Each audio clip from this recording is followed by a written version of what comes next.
ጤና ይስጥልን የከበረ ሰላምታችን በመላው ዓለም ሆናችሁ ቃል ስፖርት ዩቲዩብ ቻናላችንን ለምትከታተሉ ውድ አድማጮቻችን ሁሉ ይድረስ ብለናል። ከእናንተ ከሆነው ቃል ስፖርት ዩቲዩብ ቻናል ለዚህም ሰዓት መርጠን ያሰናዳላችሁን ስፖርታዊ ጥንቅሮች በቅደም ተከተል እንደ ሁልጊዜው እያደረስናችሁ ቆይታ የምናደርግ ይሆናል። እስከ ፕሮግራማችን ፍጻሜ ስትቆዩ ላይክ፣ ሰብስክራይብ እና ሼር ማድረግ ዛሬም እንዳይረሳ ብለናል። በመረጃ ሰዓታችን ላይ ካረጋችሁን እኛ ደግሞ የተወሰኑ የሀገር ቤት መረጃዎችን መራርጠን ይዘን መተናል። አስቀድመን እሱን እናደርሳችኋለን። በአውሮፓ የመረጃ ሰዓታችን ከታላላቆቹ ክለቦች ባርሴሎና ጋር በተያያዘ ከዝውውር ጉዳይ ጋር ያገኘናቸው ተጨማሪ መረጃዎች አሉ። ስቴዲየም ጥለን እንወጣለን እያሉ ነው ማድሪዳውያን። ተጫዋቾቹ ናቸው፣ ምን እንደገጠማቸው እንነግራችኋለን። ከማድሪድ የአሰልጣኝ ሹምሽር ጋር በተያዘም ተጨማሪ መረጃዎችን ይዘናል። የቡድን ዜና፣ ታላላቆቹን ክለቦች በአውሮፓ እንዲሁም ታላላቆቹን ተጫዋቾች የተመለከቱ ጥንቅሮቻችን ዛሬም ለእናንተ ውድ አድማጮቻችን ሰዓታቸውን ጠብቀው የሚደርሱ ይሆናል። በተወዳጁ የእንግሊዝ ፕሪሚየር ሊግ የመረጃ ሰዓታችን በርከት ያሉ ጥንቅሮችን እናነሳለን። እንደ ሁልጊዜው ዛሬም በመረጃ ሰዓታችን ከምናነሳቸው አበይት ጉዳዮች በፔፕ ጋርዲዮላ ቡድን ማንቸስተር ሲቲ በኩል የቡድን ዜና እናነሳለን። በተለይም አንድ ተጫዋች ያጋራው መልእክት ለየት ባለ መንገድ እንነግራችኋለን። ተጨማሪ መረጃ ለሲቲዝኖች ይዘናል። ከቼልሲ ጋር በተያያዘ አሰልጣኝ ሊያም ሮዘኒየር ጋዜጣዊ መግለጫቸው ይጠበቅ ነበረ። በርካታ ነጥቦችን ያነሱበት፣ በርካታ ምላሽ የሰጡበት ነው። ለቼልሲ ደጋፊዎች ጥሩም መጥፎም ዜና ከሳቸው ጋዜጣዊ መግለጫዎቹ ሰምተናል። መርጠን ይዘናቸዋል።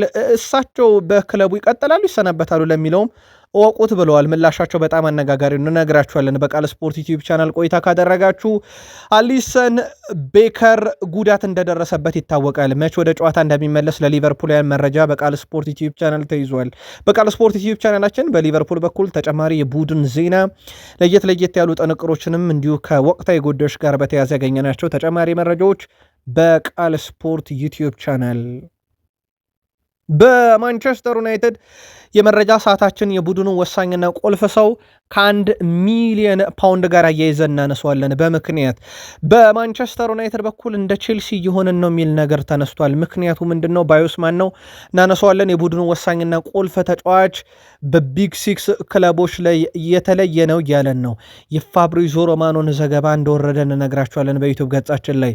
ከአርሰናል ጋር በተያያዘ አርሰናል ደጋፊዎች ያልወደዱት ነገር ሆነ እንደፈሩትም ሆኗል። ከዛ በኋላ በጣም አስገራሚውን ግጥምጥሞች በአርሰናል የመረጃ ሰዓት በቃል ስፖርት ዩቲዩብ ቻናላችን ተይዟል። ከዛ ውጪ በአርሰናል የመረጃ ሰዓት ከምናካፍላችሁ የዕለቱ ጉዳዮች ውስጥ የቡድን ዜና፣ ሚኬል አርቴታና ዋይኒ ማርክ ሩኒ እንዲሁም ቀጣይ በአውሮፓ ሻምፒዮንስ ሊግ አርሰናሎች ከሚፋለሙት ቡድን አንጻር ተጨማሪ መረጃዎችን በቃል ስፖርት ዩቲዩብ ቻናላችን እንደ ሁልጊዜው ይዘናል። ላይክ ካረጋችሁን ለእኛ በቂ ነው። ሀሳብ አስተያየት አለን የምንለዋለም ካላችሁ ጻፉልን። ስፖርታዊ ጥንቅሮቻችን ተጀመሩ። መልካም ቆይታ። የኢትዮጵያ ብሔራዊ ቡድን ከውድድር ራሱን በማግለል ሶስተኛ የምስራቅ አፍሪካ ቡድን ሆኗል ተብሏል። ወደ ሞሮኮ የሚወስደውን ትኬት ለመቁረጥ ሌላ ሩጫ ሆኖበታል። ከ17 ዓመት በታች የኢትዮጵያ ብሔራዊ ቡድን ራሱን ከውድድር ማግለሉ ተሰምቷል። ታዳጊ ቡድኑ በታንዛኒያ አዘጋጅነት በሚካሄደው የሴካፋ ውድድር ላይ ተሳታፊ እንደማይሆን ተረጋግጧል። ይህም ሶስተኛው ቡድን ያደርገዋል። ከ11 የምስራቅ አፍሪካ ሀገራት በተለያዩ ምክንያቶች በታንዛኒያ ውድድር የማይካፈሉት ኢትዮጵያ፣ ኤርትራና ደቡብ ሱዳን ሆነዋል። በዚህ መሰረት የኢትዮጵያ ከ17 ዓመት በታች ብሔራዊ ቡድን በሴቶች ማለት ነው ውድድሩ ላይ የማይካፈልበት ምክንያት ግን ይህን መረጃ በቃል ስፖርት ዩቲዩብ ቻናል እስካደረስናችሁ ሰዓት ድረስ ይፋ አልተደረገም። ውድ ቤተሰቦቻችን የብሔራዊ ቡድናቸውን ጉዳይ ግን ተከታትለን መረጃዎችን ከውስጥ አጣርተን በቀጣይ መረጃ ይዘነው ምንመጣ ይሆናል። በኢትዮጵያ ፕሪሚየር ሊግ ውድ ቤተሰቦቻችን በርከት ያሉ ጨዋታዎች ተደረገው ውጤት እጃችን ላይ ደርሰዋል። ለአብነት ያክል ሸገር ከተማ ባህር ዳር ከተማን 2-0 ያሸነፈበት ይጠቀሳል። ዛሬ ከነበሩ ጨዋታዎች ቢኒያም ፍቅሩ 23ኛው ደቂቃ ላይ፣ ቡልቻ ሹራ 31ኛው ደቂቃ ላይ ነው የሸገር ከተማን 2 የማሸነፊያ ግቦች አስቆጥረው ባህር ዳር ከተማን 2-0 በሆነ ውጤት ድል ያደረጉት። ሌላኛው መርሃ ግብር ኢትዮ ኤሌክትሪክ ከኢትዮጵያ መድን ያደረጉት ጨዋታ ነው። ጨዋታው 1-1 በሆናቸው ውጤት ተጠናቀቀ። ኢትዮ ኤሌክትሪክ በበዛብህ መሰዮ ግብ በ67ኛው ደቂቃ በተቆጠረ ይመሩ ነበር። በኋላም ላይ ኤማኑኤል ኤርቦ 84ኛው ደቂቃ ላይ ኢትዮጵያ መድንን ግብ አስቆጥሮ ጨዋታው 1-1 ተጠናቀቀ። ወላይታ ዲቻ ከሽረ ምድረ ገነት ያደረጉት ጨዋታ ደግሞ በወላይታ ዲቻ 1-0 አሸናፊነት ተጠናቋል። የዳሬድ ዳርዛ 64ኛው ደቂቃ ነው የወላይታ ዲቻን የማሸነፊያ ግብ ከመረብ ማዋሃድ ችሎ ጨዋታውን ድል ማድረግ የቻሉት። ውድ ቤተሰቦቻችን ውጤቶቹን ተከትሎ የዛሬ ተጋጣሚዎች አጠቃላይ ስድስቱን ኢትዮ ኤሌክትሪክ 42 ነጥብ፣ ባህር ዳር ከተማ 36 ነጥብ፣ ሸገር ከተማ 35 ነጥብ፣ ወላይታ ዲቻ 34 ነጥብ፣ ኢትዮጵያ መድን 31 ነጥብ፣ ሽረ ምድረገነት 29 ነጥብ ላይ ደርሷል። አንድ ቀሪ ጨዋታ ነገ ይደረጋል። የኢትዮጵያ ፕሪሚየር ሊግ አጠቃላይ መርሃ ግብሮች ተደርገው ሲጠናቀቁ ሙሉ ደረጃ ሰንጠረዡን የምንነግራችሁ ይሆናል። ባርሴሎና ደረስን። ባርሴሎናዎች ከዝውውር ጋር በተያያዘ የጆዋ ካንሴሎን ዝውውር ቋሚ ማድረግ እንደሚፈልጉ በቃል ስፖርት ዩቲዩብ ቻናል ከዚህም በፊት ነግረናችሁ ነበረ። ነገር ግን አሁን ላይ የውሰት ውሉ ወደ ቋሚነት እንዲቀየር ወይም ደግሞ ይሄ በዝውውር ደረጃም ወደ ቋሚነት እንዲቀየር አንደኛው በውሰቱን ማስቀጠል ነው። ሁለተኛው በቋሚ ዝውውር ሲሆን ሞንዶ ዲፖርቲቮ ከሁለት አንዱን የመጠቀም እድል ወይም ፍላጎት አለ በባርሴሎና በኩል። አልሂላል ግን 15 ሚሊዮን ዩሮ ጠይቋል። ባርሴሎናዎች ደግሞ ፈጽሞ ይህንን ገንዘብ መክፈል አይፈልጉም ለአልሂላል። ከዚህ ጋር በተያያዘ አልሂላል የባርሴሎና ተጫዋቹን መፈለግን አይቶ ገንዘቡን ለጥፏል በሚል ባርሴሎና ከዝውውሩ ሊወጡ ይችላል እየተባለ ይገኛል። ከዚህ ጋር በተያያዘ ካሴዶንም በዝውውር ውስጥ እንዲያካትቱላቸው ይፈልጋሉ በአልሂላል በኩል። ባርሴሎናዎች ለዚህ ፈቃደኛ ይሆናሉ ተብሎ አይጠበቅም። ድርድሮች ሊኖሩ ይችላሉ። በባርሴሎና በኩል ግን 15 ሚሊዮን ዩሮን በአልሂላል የቀረበውና ካሴዶ ይካተትበት የሚለው ተቀባይነት የለውም። መረጃው የሞንዶ ዲፖርቲቮ ነው። ሪያል ማድሪዶች ሜዳ ጥለን እንወጣለን እያሉ ነው። ይህን ባየው ኦሪዮል ቹዋሚኒ ነው። ከዚህ በኋላ አንድም የዘረኝነት ጥቃት በቪኒሺየስ ጁኒየር ላይ የሚከሰት ከሆነ እሱ ብቻ አይደለም፣ እኛ ሜዳውን ጥለን መውጣት አለብን፣ ጨዋታ እናቆማለን፣ እኛ ይህ ድጋሜ እንዲፈጸም ስለማንፈቅድ ያ ከሆነ ማድሪዳውያን ሜዳ ጥለን እንወጣለን እያለ ይገኛል ኦሪዮል ቹዋሚኒ። የዘረኝነት ጥቃቱ እዛ አካባቢ በጣም ተባብሶ እንደቀጠለ ይታወቃል። በተለይም ስፔን ውስጥ በተለይም ቪኒሺየስ ጁኒየር ላይ ይጠቀሳል። በተጨማሪነት ኦሪዮል ቹዋሚኒ ሁሉም ሰዎች ስለኔ ያወራሉ፣ እኔ የምጫወትበትን መንገድ ከ1 እና ከ2 ዓመት በፊት መጥፎ እንደነበረ ይናገራሉ፣ አጉልተው ይናገሩ ነበር በየስቴዲየሞቹ። ያ ለእኔ ራሴን በደንብ እንዳይና ራሴን እንዳሻሽል ጠንካራ እንደሆነ አድርጎኛል። አሁንም ስለና የሚነገሩ ነገሮች ቢኖሩ እንኳን ብዙ ጫና ያሳድርብኝም፣ በዛ ደካማውም ጊዜ በጣም ተተችቻለሁ ብሏል። በዛው ግን ሜዳ ጥለው እንደሚወጡ ነው የአጋሩ ሀሳብ። ምናልባት ጥሩ መፍትሄ ነው ብላችሁ ታስባላችሁ? ግን ከወቅታዊ የዘረኝነት ጥቃቱ አንጻር በተለይ ማድሪድ እና ቪኒሺየስ ጁኒየር አካባቢ ምልከታችሁን አጋሩን። አርጀንቲና አሰልጣኝ ማውሪሲዮ ፖቼቲኖ በአንድ ወቅት ስማቸው ከሪያል ማድሪድ ጋር ተያይዞ ይነሳ ነበረ። አሰልጣኙ በአሁኑ ሰዓት የአሜሪካ ብሔራዊ ቡድን እያሰለጠኑ በዓለም ዋንጫ ላይ ዝግጅት ላይ መሆናቸው ይታወቃል። ሪያል ማድሪድ ግን አሁንም የአሰልጣኙ ነገር ከውስጡ እንዳልወጣ ለክለቡ ቅርበት ያላቸው ምንጮችን ዋቢ ያደረገው የስፖርት ዘገባ በዛሬነት ያመለክታል።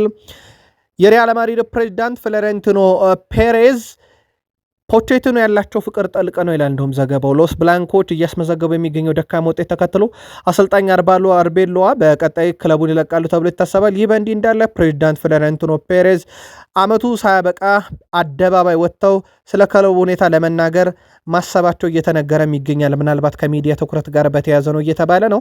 ተጨማሪ መረጃዎችን እያጣራን ነው። በሪያል ማድሪድ ወቅታዊ አሰልጣኝ ሹምሽር ሂደትን በተመለከተ ቃል ስፖርት ዩቲዩብ ቻናል ሰብስክራይብ አድርጋችሁ የደወል ምልክቷን ከተጫናችሁ ወዲያው መረጃዎቹ እናንተ ጋር ይደርሳሉ። ባየር ሙኒክ ቡንደስሊጋውን የተቆጣጠረበት መንገድ ባየር ሙኒክ ደጋፊዎችንም ሰርፕራይዝ አያደርግም። በየዓመቱ ዋንጫ ስላለ ትልቁ ለየት የሚለው ነገር በየዓመቱ ባየር ሙኒክ ዋንጫ በሚያነሳበት ሰዓት ኮከቦቹ የተለያዩ ናቸው። በየተወሰነ ጊዜው ለአብነት ያክል ዘንድሮ ሉዊስ ዲያዝን ጨምሮ ነው ቡድኑ ሻምፒዮን የሆነው። አምና ያለ ዲያዝ ሻምፒዮን ሆናል። ዲያዝ ለሻምፒዮንነቱ ምክንያት ግን አይሆንም ማለት አይቻልም። አምና ሻምፒዮን ስለነበረ ለአብነት ያክል ዘንድሮ 43 ጨዋታዎችን አድርጓል። 24 ጎል 20 አሲስት አለው። ቡንደስሊጋን አሳክቷል። ሻምፒዮንስ ሊግ ግማሽ ፍጻሜ ደርሷል። ምንም ጥያቄ የለው። ምርጡ ፈራሚ ነው። ባየር ሙኒክ እንደ ቡድን አምናም ምርጥ ቢሆንም የዲያዝ መጨመር በራሱ ግን ያመጣው ምርጥነት አለ። እዚህ ቡድን ውስጥ ያው ባሎን ዶር በትልቁ እየተጠበቀ ይገኛል። ሃሪኬን በስሙ በስፋት እየተጠቀሰ ይገኛል። ምናልባት ካሸነፈ ከ25 ዓመት በኋላ የተገኘ እንግሊዛዊ የባሎን ዶር ባለቤት ይሆናል ማለት ነው። ካርሎ አንቸሎቲ ካርሊቶ የብራዚል ብሔራዊ ቡድን አሰልጣኝ እስከ 2030 የሚቆዩት ሰው በብራዚል አትጠራጠሩ። ዘንድሮ የአውሮፓ ሻምፒዮንስ ሊግ ማድሪድ ከተሰናበተማ ሻምፒዮኑ ፓሪስ ሰን ዠርሜን ነው እያሉ ነው። ፓሪስ ሰን ዠርሜን ቀጣይ በግማሽ ፍጻሜ ከባየር ሙኒክ እንደሚፋለም ይታወቃል። የጀርመን ቡንደስሊጋ ያለፉት 10 ዓመት 9 ጊዜ ሻምፒዮኑ የዘንድሮ ሻምፒዮኑ ጋር ማለት ነው። ካርሎ አንቸሎቲ ግን የለም ያምነው ሻምፒዮኖች ዘንድሮም ፓሪስ ሰን ዠርሜኖች ይደግሙታል እያሉ ይገኛሉ። በጣም አስገራሚ ነገር ምናልባት አምና ግማሽ ፍጻሜ ፓሪስ ሰን ዠርሜን ያው ሻምፒዮን ስለነበረ ኦብቪየስሊ ነበረ ማለት ነው። ዘንድሮ ሁለት ሆኖ ነው እንደ አምና የደረሱት። አምናም አርሰናልና ፓሪስ ሰን ዠርሜን ግማሽ ፍጻሜ ነበሩ። ዘንድሮም ፓሪስ ሰን ዠርሜንና አርሰናል ግማሽ ፍጻሜ ደርሷል። ልዩነቱ አምና በግማሽ ፍጻሜው ተፋልመው ነበረ። ዘንድሮ ግን አርሰናልና ፓሪስ ሰን ዠርሜን ሊገናኙ የሚችሉት በፍጻሜ ብቻ ነው። ሁለቱም ተጋጣሚዎቻቸውን በደርሶ መልስ ከረቱም። ቃል ስፖርት ዩቲዩብ ቻናል ላይ ናችሁ። የሰዓቱን የተመራረጡ ስፖርታዊ ጥንቅሮች ከሀገር ቤት ከባህር ማዶ እያስደመጥናችሁ እንገኛለን። ከወደዳችሁን መረጃችንን ቤተሰብ ሁኑ፣ ሰብስክራይብ አድርጋችሁ ለዚህ መረጃ ደግሞ ላይክ ካስፈለገው ላይክ አድርጉ። ለእኛ በብዙ ይጠቅመናል። ውድ ቤተሰቦቻችን ስፖርታዊ ጥንቅሮቻችን ወደ ፕሪሚየር ሊግ የመረጃ ሰዓታችን አመለከቱና ፕሪሚየር ሊጉ ላይ ደርሰናል። ቃል ነኝ፣ አብራችሁን ቆዩን። በርንማውዝ በብዙ ድርድር አንዲ ኢራኦላን ለማቆየት ፍላጎት ነበረው፣ ግን አልሆነለትም። በስተ መጨረሻ እሳቸው ክለቡን እንደሚለቁ ይፋ አድርገው ነበረ። በርንማውዝ በውድድሩ ዘመን መጨረሻ ከአሰልጣኝ አንዲ ኢራኦላ ጋር ታዲያ እንደሚለያይ ይታወቃል። አሁን ላይ በርንማውዝ በምትኩ የቀድሞ የሌፕዚግ አሰልጣኝ ማርኮ ሮስን መሾማቸውን ይፋ አድርገዋል። የ43 ዓመቱ አሰልጣኝ ማርኮ ሮስ ከቀጣዩ ክረምት ጀምሮ በርንማውዝን ለሚቀጥሉት 3 ዓመታት ለማሰልጠን ፊርማቸውን በዛሬው ዕለት አኑረዋል። አሰልጣኝ ማርኮ ሮስ ባላቸው አጨዋወት ምክንያት በበርንማውዝ መመረጣቸው ተረጋግጧል። በአውሮፓ መድረክ ልምድ ያካበቱት አሰልጣኝ እንደ ኤርሊንግ ሃላንድ፣ ቤሊንጋም እና እንደ ዶሚኒክ ሴቦዝ ላይ የመሳሰሉ ተጫዋቾችን ያበቁ እውቅ አሰልጣኝ ናቸው። እነኚህ ተጫዋቾች በየክለቦቹ ኤርሊንግ ሃላንድ በሲቲ፣ ቤሊንጋም በማድሪድ፣ ሴቦዝ ላይ በሊቨርፑል ምን እያደረጉ እንደሆነ በደንብ አይተናል። በርንማውዝም ኮከብ የመፍራት ችግር የለበትም። አንቶኒ ሴሜኔ ብለን ብቻ መቆም እንችላለን። ግን እነ ዲያን ሁድሰንንም እንደ አብነት መጥቀስ ካስፈለገው ውሰዷቸው። በርካቶችን ሸጧል፣ ለሊቨርፑልም ጨምሮ። እሳቸው ቀጣይ በርንማውዝን ከአንዲ ኢራኦላ ተረክበው እንደሚያሰለጥኑ ነው ዛሬ ዘ አትሌቲክ በሰበር ያረጋገጠው። ኤርሊንግ ብሮት ሃላንድ ከሪያን ሼርኪ ጋር መጫወት እንዴት ያስደስታል! ከሱ ጋር መጫወት በጣም ነው የምወደው ብሏል።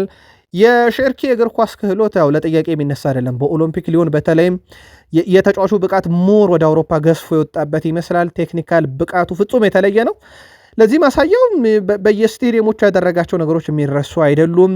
ምናልባት በርካቶች ቄንጡ በዛ ካሉ ደግሞ በቄንጥ ደረጃ ብቻ ሳይሆን በግብ ማስቆጠር ደረጃም በዚህ ሳምንት አርሰናል ያስቆጠራት ግብ በጣም ቴክኒካል ብቃቱን የምታጎላ ነበረች።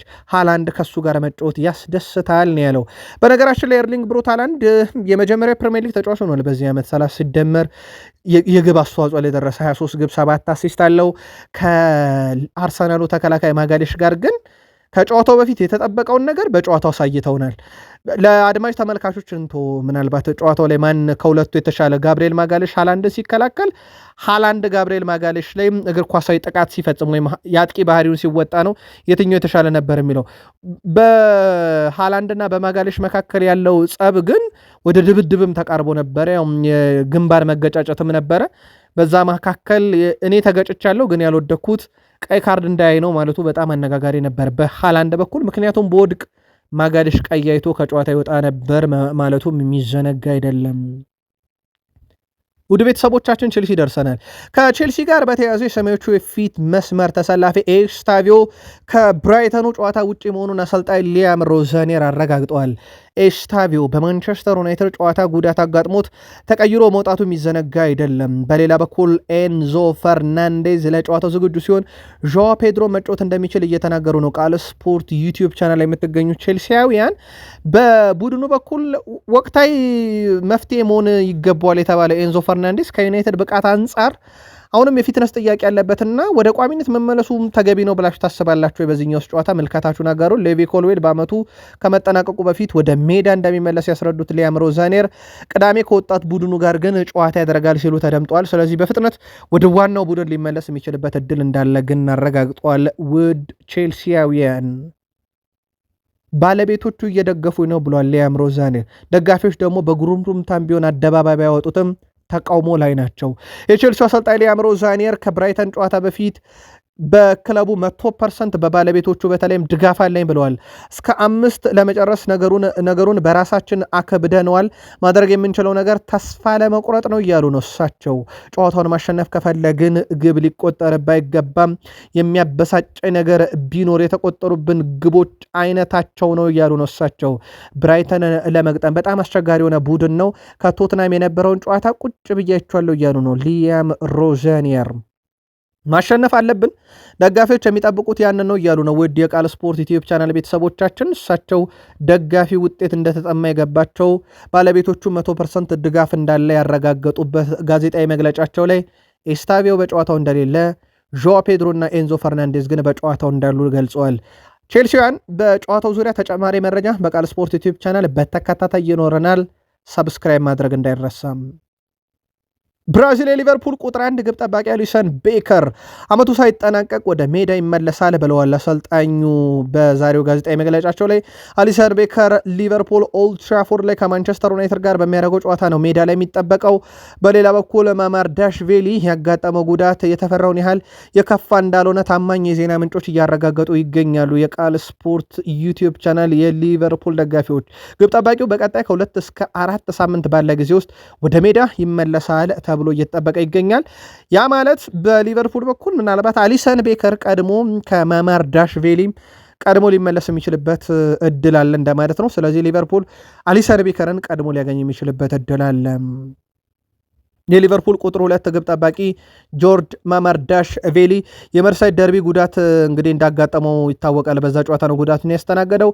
ታዲያ አሁን ላይ ማማርዳሽቪሊ ለ3 ሳምንታት ከሜዳ እንደሚርቅ ከተረጋገጠ በኋላ የአሊሰን ቤከርም እንዲሁ ቀድሞ ጉዳት ላይ ስለነበረ ቁጥር 3 ግብ ጠባቂ አሁን በቋሚነት የሊቨርፑል ግብ አዳኝ ይሆናል ማለት ነው። የሊቨርፑል ቁጥር 3 ግብ ጠባቂ ፍሪድ ውድማን በቀጣይ ፕሪሚየር ሊግ የመጀመሪያ ቋሚ 11 ተሰላፊ ይሆናል። ግብ ጠባቂው ባለፈው ክረምት ላይ ከፕሪስት ኖርዝ ኢንድ በነፃ ዝውውር ሊቨርፑልን መቀላቀሉ አይረሳምና የሊቨርፑል ደጋፊዎች በዩቲዩብ ገጻችን የምትገኙ የሊቨርፑል ጉዳት አሳሳቢ ቢሆንም አሰልጣኙ ግን የለም እኔን አያሰጋኝም ለምጄዋለሁኝ፣ በሶስተኛው ግብ ጠባቂያችን እርግጠኛ ነኝ፣ በቀጣይ ጨዋታ እንጠቀመዋለን እያሉ ይገኛሉ። ከዚህ ጋር በተያያዘ ሊቨርፑልያን ምን ያህል እርግጠኛ ናቸው በዚህኛው ግብ ጠባቂ? በተለይም የመርሲሳይድ ደርቢ ጨዋታ ላይ ከተከታተላችሁት በኋላ በግብ ጠባቂው ላይ ያላችሁ እምነት እንዴት ያለ ነው? በዩቲዩብ ገጻችን በሀሳብ መስጫ ሳጥናችን ላይ ምላሻችሁን ላኩልን። ከ2000 ጀምሮ በነበሩ የመርሲሳይድ ደርቢ ጨዋታ ላይ ያው በዛው መረጃውን እንቀጥል ብለን ነው። ሊቨርፑል 30 ድሎች፣ ኤቨርተን 6 ድሎች። ባለፉት 26 ዓመታት ውስጥ ኤቨርተን ማሸነፍ የቻለው 6 ጊዜ ብቻ ነው ሊቨርፑልን። መርሲሳይድ አሁን ቀይ እየሆነች ነው በደንብ ማለት ነው። በእርግጥ በስኬትም ደረጃ ሊቨርፑል በጣም ስኬታማው ክለብ ነው። በመርሲሳይድም በእንግሊዝ ውስጥም በተለይም በአውሮፓ ውድድሮች ላይም በፕሪሚየር ሊግም 20 ዋንጫ እንዳለው ይታወቃል። በእርግጥ እኛን አክስመው ነው ሊቨርፑሎች የገነኑት የሚል እንግዲህ ሀሳብ እንዳለ ይታወቃል በኤቨርተናውያን ጎን። ሮበርትሰን የመርሳይድ ደርቢ እጅግ ወዳቸዋለሁ። በሊቨርፑል በቆየባቸውም 9 ዓመታት ውስጥ መለስ ብዬ ስመለከታቸው ውጤቴን የሚያነሳሱና ምርጥ ብቃቴን እንዳወጣ የሚያደርጉኝ ጨዋታዎች ነበሩ ብሏል። እነኚህ የመርሳይድ ደርቢዎች በጨዋታው ላይ እንግዲህ እድል እንዳገኘ ይታወቃል። እኔና ሳላ ስለዚህ ጉዳይ ተነጋግረን ነበር። በጨዋታው ላይ ያለንን ሁሉ ሰተን ማስታወሻ የሚሆን ነገር በደርቢ ጨዋታ ላይ ጠለን ማለፍ አለብን ብዬ ነበር ብሏል። ሳላ ግብ አስቆጥሯል። ሮበርትሰን የጨዋታው 4ኛው ከፍተኛ ሬቲንግ ያገኘ ተጫዋች ነበር። በዛ ጨዋታ ላይ ሴቦዝ ላይ እና እንዲሁም ሌላኛው ተጫዋች አሌክሲስ ማካሊስተር 100ኛ የፕሪሚየር ሊግ ጨዋታቸውን በዕለቱ ለሊቨርፑል ያደረጉበትም ነበረም። የሊቨርፑል የተከላካይ ስፍራ ተጫዋች ኮናቴ በክለቡ ኮንትራቱን ለማራዘም ተስማምቷል። ከክለቡ ጋር ስምምነት እንደደረሱ ኦልሬዲ ተጫዋቹ ይፋ አድርጓል። በቃል ስፖርት ዩቲዩብ ቻናል በሌላኛው ገጻችንም ቀደም ብለን ይህን ጉዳይ ያረጋግጠንላችሁ ነበረ። ከደጋፊዎች ጋር ብቻ ሳይሆን ከክለቡ ጋር ያለኝ ቁርኝት ከፍ ያለ ነው። ስለዚህ በዚህ ክለብ ረጅም ጊዜ መቆየት እፈልጋለሁ ብሏል።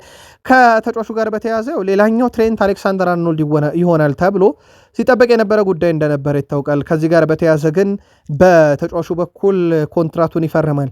ምናልባት ትሬንት አሌክሳንደር አርኖልድን ካነሳን በእንግሊዝ ፕሪሚየር ሊግ ከቆመ ኳስ 36 አሲስት ያደረገ ተጫዋች ነው። በነገራችን ላይ ትልቁ ቁጥር ነው። በኬቨን ደብሮይና በኩል 30፣ በፓስካል ግሮዞ በኩል 27 ይቀጥላል። ያው አርኖልድን ማጣት ለሊቨርፑል አሁንም ድረስ እንዳልተኩት በደንብ ማሳያ ነው። በሱ ቦታ የተኩት ፍሪፖንግ በጉዳት ብዙ ጨዋታ የሚያመልጠው እንደሆነ ይታወቃል።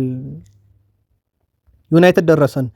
ዛሬ ከማንቸስተር ዩናይትድ ጋር በተያያዘ አንድ መረጃ በስፋት ይሰራጭ ነበረ ውድ ቤተሰቦቻችን። ይሄም ማንቸስተር ዩናይትድ የሪያል ማድሪዱን ኮከብ ሁኔታ በቅርበት እየተከታተለ ነው የሚል ማንቸስተር ዩናይትድ የሪያል ማድሪዱን አማካይ ኦሬል ቹዋሜኒን ሁኔታ በጥብቅ እየተከታተለ ነው ተብሏል። ፈረንሳይ አማካኝ ዩናይትድ ካዚሜሮን ለመተካት ከያዛቸው ሌሎች አማራጮች ውስጥ እንደ አንድ ቆጥረውታል ነው የሚለው የዚህ ቴሌግራፍ ዘገባ። ኡጋርቴ የሚለቅ ከሆነ ማንቸስተር ዩናይትድ የሚፈልጋቸው የአማካኝ ቁጥር ከፍ ይላል። በተለይ ማንቸስተር ዩናይትድ ከሁለት በላይ አማካዮችን ነው ወደ ቡድኑ ማምጣት የሚፈልገው። ወደ ቡድኑ ሲያመጣ እድሜ፣ ለቡድኑ የሚሰጡት ግልጋሎትና የደሞዛቸው ሁኔታ በብዙ መንገድ እንደሚለካ ቃል ስፖርት ዩቲዩብ ቻናል ተከታታዮቻችን የዩናይትድን የዝውውር ፖሊሲ ስናደርሳችሁ ጥንቅቅ አድርገን እንዳቀረብንላችሁ ይታወቃል። በተለይም ሰር ጂም ራትክሊፍ ወደ ቡድኑ ከመጡ በኋላ የሚከተሉት አንደኛው ስትራቴጂ ነው። ዩናይትድ በርካታ አማካዮቹን ይለቃል፣ ኡጋርቴን ጨምሮ መልቀቁ አይቀርም። እንደ ኦሬል ቹዋሜኒ ያለም ዝርዝር ውስጥ ገብቷል እየተባለ ነው። ግን ሪያል ማድሪድ ተጫዋቹን ይለቀዋል የሚለው ትልቁ ጥያቄ ነው። ምንም አይነት የተደረገ ድርድርም ይሁን ስምምነት ባይኖርም በዩናይትድ በኩል ግን ስሙ መካተቱ በዛሬው ዕለት ቴሌግራፍ በሰበር አረጋግጦታል። በማንቸስተር ዩናይትድ እና በቼልሲ ጨዋታ ዩናይትድ በችግር ብዛት አንድ የመሃል ተከላካይ ብቻ ይዞ ለመግባት ተገዷል። በተፈጥሮዊነት ጉዳትና ቅጣት ነው። ሃይደን ሄቨን በመሃል ተከላካይነት ባህሪው ነው፣ ግን ብቸኛው ነበረ በባህሪ ደረጃ ከማዝራዊ ጋር ሲጣመር ማለት ነው። ማንቸስተር ዩናይትድ ይህን ተጫዋች በ1 ሚሊዮን ፓውንድ ብቻ ነው ያስፈረመው። በጨዋታው ላይ የነበረውን ፐርፎርማንስ ዩናይትድያን በደንብ የተመለከቱት ይመስላል። ከዚህ ጋር በተያያዘ የቀድሞ የማንቸስተር ዩናይትድ ሌጀንድ ሪዮ ፈርዲናንድ ባለፉት 10 ዓመታት የማንቸስተር ዩናይትድ የዝውውር ፖሊሲ በከፍተኛ ሁኔታ ተችቷል። ይህም ትክክል ነው። ነገር ግን ለሃይደን ሄቨን ምስጋና ልንሰጠው ይገባል። ይህ ደግሞ 1 ሚሊዮን ፓውንድ ብቻ አስከፍሏል። ገና ብዙ መማር ቢኖርበትም ወደ ሜዳ ተመልሶ ማድረግ ያለበትን አድርጓል። የዩናይትድ የዝውውር ፖሊሲ አሁን የተሻለ ነው እያለ ነው። ቃል ስፖርት ዩቲዩብ ቻናል ላይ ናችሁ። ዩናይትድ ፖሊሲውን ከተጫዋቾቹ ጥራት አንጻር እንዴት አገኛችሁ? ትመልከታችሁ ላኩልን። በዩናይትድ በኩል እንደ ቼልሲ እንዳንሆን እያለ ይገኛል ፓትሪስ ኤቭራ ዛሬ በነበረው አንድ ፖድካስት ላይ እንደ ቼልሲ እየሆንን ይመስለኛል ብሏል። በምን ሲባል የአሰልጣኝ መቀየር አባዜ ይዞናል እያለ ነው። ማንቸስተር ዩናይትድ በየዓመቱ አዲስ አሰልጣኝ እያየን እንገኛለን። ይህ ነገር በጣም አስግቶኛል። በተለይ በወጥነት እየቀያየርን ነው። ሩበን አሞሪ መሰናበቱ ልክ ነው፣ ግን እኔ በወቅቱ አልጠበቅኩም ነበረ። ከዩናይትድ ፍልስፍና አንጻር ጊዜ የሚሰጡት ዓመቱን የሚያስጨርሱት መስሎ የነበረ፣ ከውጤቱ አንጻር ምናልባት ስንብቱ ተገቢ ሊሆን ይችላል እያለ ይገኛል። ግን አንድ ስጋት አለኝ።